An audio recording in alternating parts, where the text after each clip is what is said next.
everyone, it's me again, of course, Starsher. So, magluto ta karon og chili. So, lagyan ko ng sesame oil, konting sesame oil, at saka olive oil. So, ibutang na nato ang sibuyas og ahos. Isama ko na silang lahat. Butang na nato silang tanan, di man na sila mag-away. Yan ang pagluluto kasi, nasa picnic lang natin yan, di ba? So, yan siya.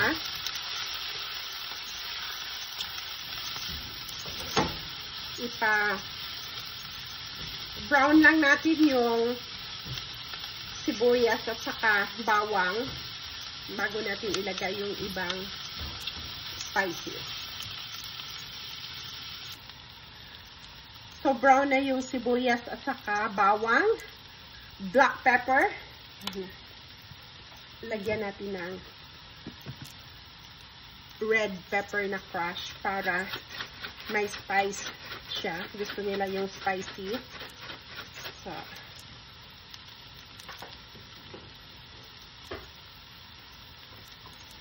and version ko siya ha. And this is my version.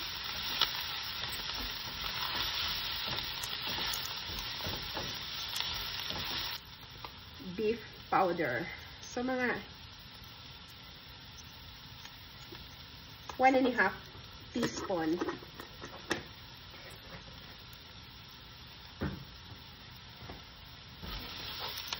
Then, mix lang natin. Super dali lang siyang lutuin.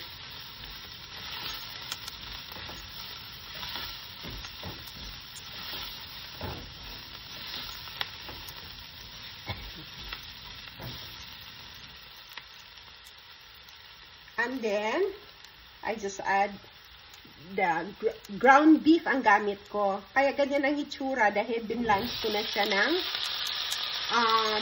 vinegar. Kasi lahat ng mga karne namin or gulay, talagang binablanch ko ng suka. Una na ko lutuon. So, yan siya.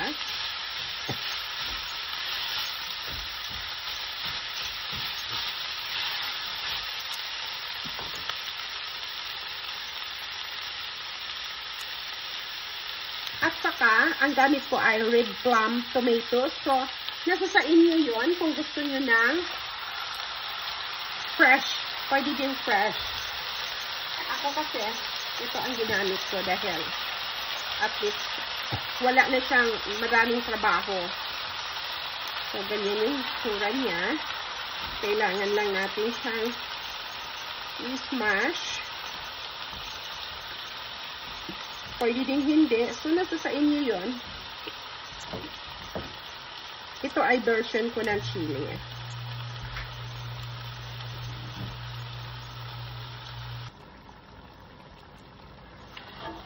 So, okay na yung peeled tomato. Ilagay na natin itong tomato paste. Sige, isang tomato paste na lang para siya ay talagang masarap.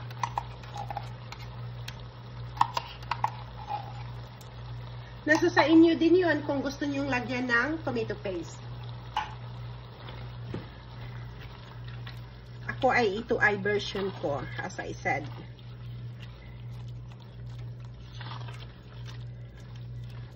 So, i-mix lang natin siya. And, ito ay beans, red kidney beans, yung nasa lata. Pwede din kayong gumamit ng fresh na beans na lulutuin nyo. Ito ay kidney and pinto beans.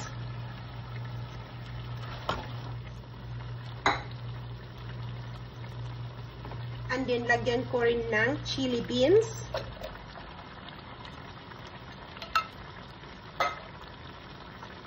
Dalawang kanang chili beans.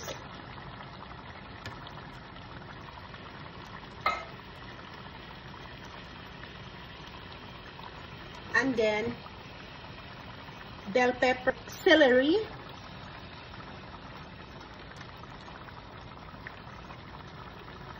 Diba super dali? Mix lang natin silang lahat. Ang bango.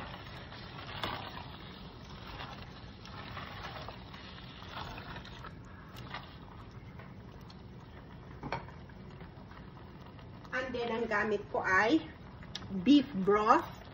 So, as I said, nasa sa inyo, pwedeng tubig din. Pero, ako ay, ito ang gamit ko.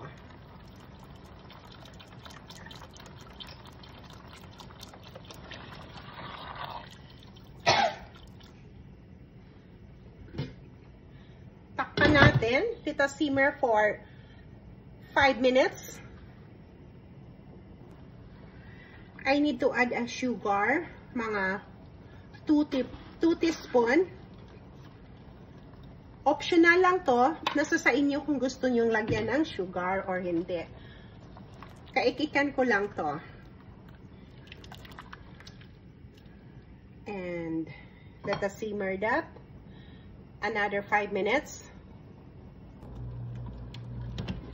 Tanaw na to.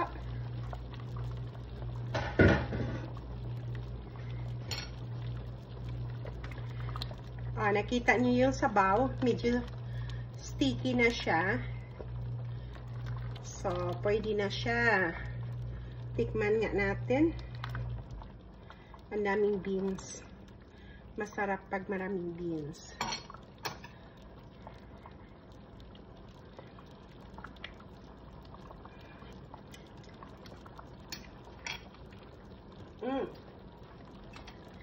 Medyo may kick siya konti. So, gustong-gusto to ng mga bata. Gustong-gusto to ng pamilya ko. Luto na yung chili natin. Mga una pa. Yan.